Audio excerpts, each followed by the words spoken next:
My name is Erica, and I am a Children's Services Librarian with Seattle Public Library. And welcome to Early Learning Together, where we try to give you some ideas for supporting your kiddos' early literacy skills. There are 5 activities that we focus on with supporting early literacy.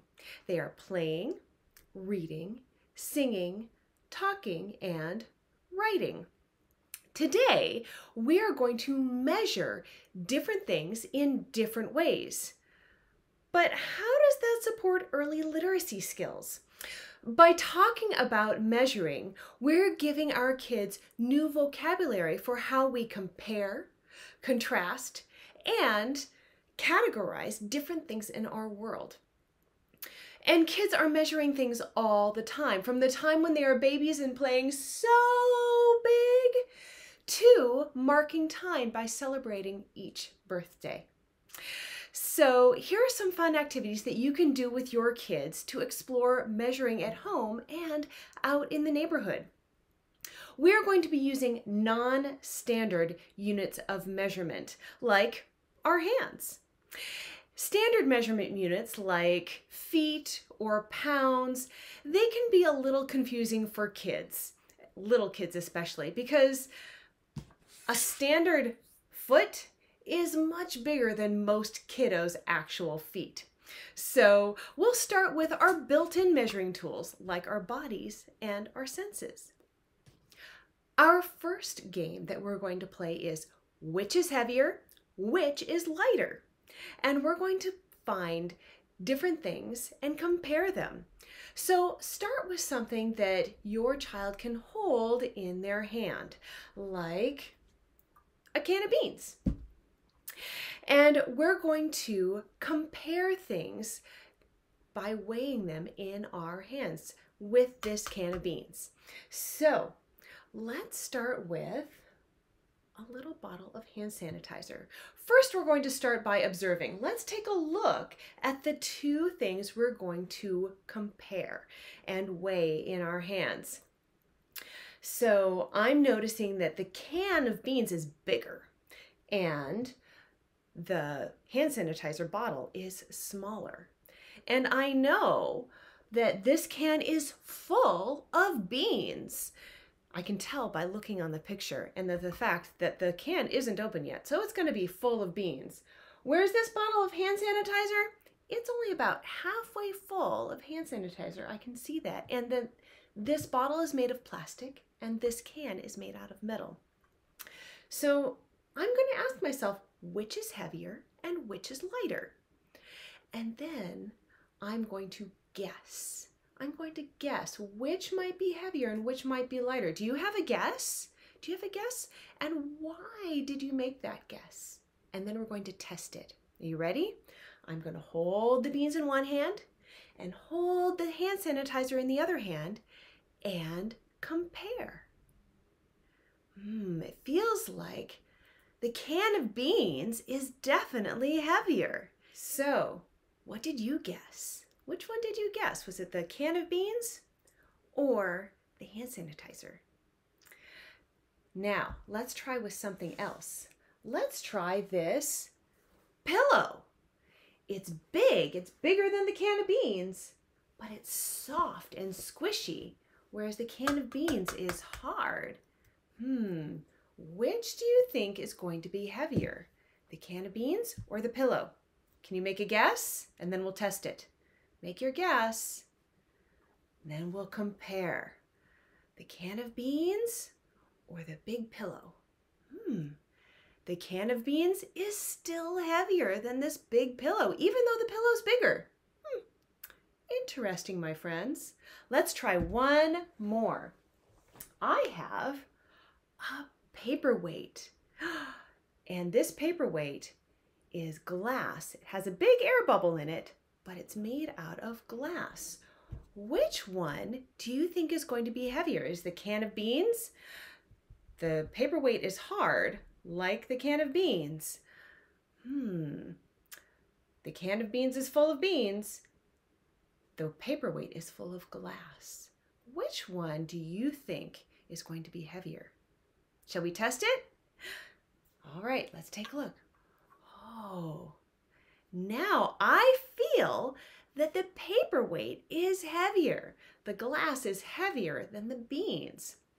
So interesting. So you can do this activity with any objects that your child can hold in their hands and compare which one might be heavier. The important thing is to make those guesses and ask those questions. It's all part of the scientific method where we observe the different qualities of what we're comparing.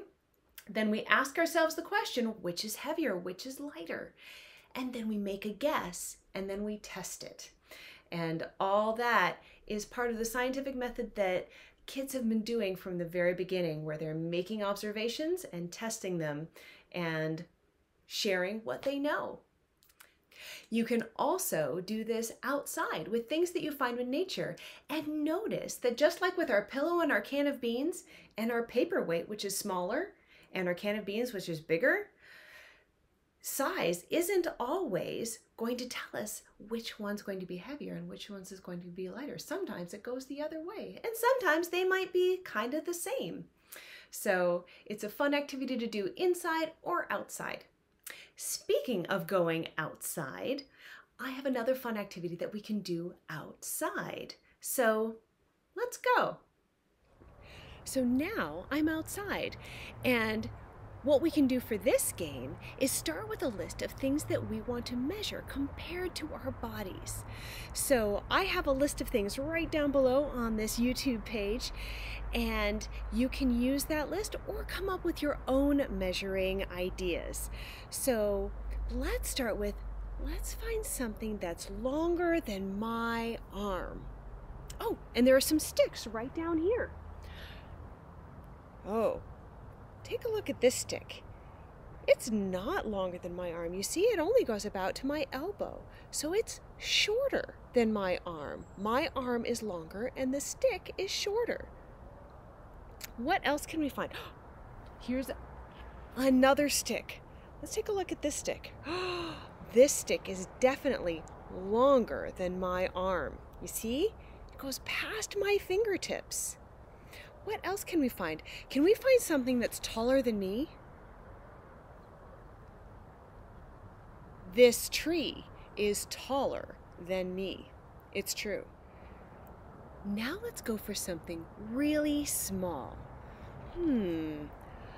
I think that perhaps we could find something smaller than my fingernail.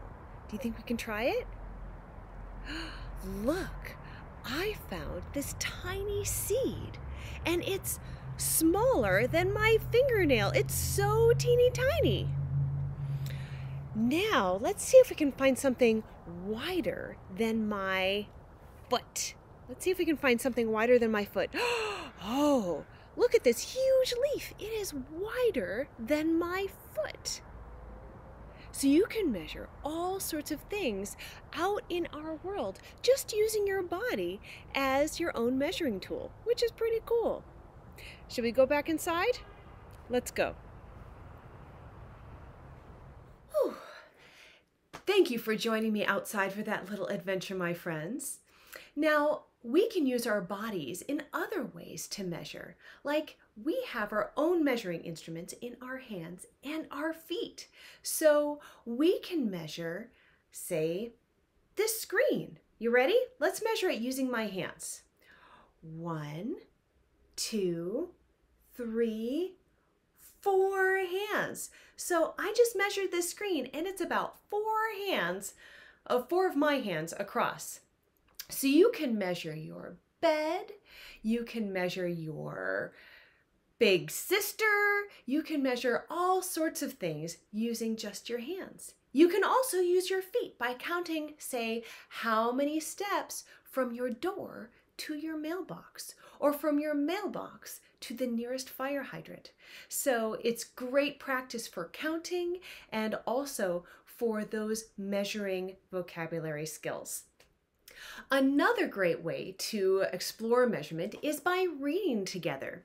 One of my favorite new books is called Lia and Luís, Who Has More? and it's by Ana Crespo, and it's part of the Storytelling Math series. And in this book, Lia and Luís are trying to figure out who has more of their favorite Brazilian treats. And they keep getting different results depending on how and what they're measuring. So I hope you'll check it out. Thank you so much for joining me today, my friends. I hope that you have fun measuring and exploring the world with your kiddos. Take care, be safe and well, and we'll see you next time. Bye, everybody.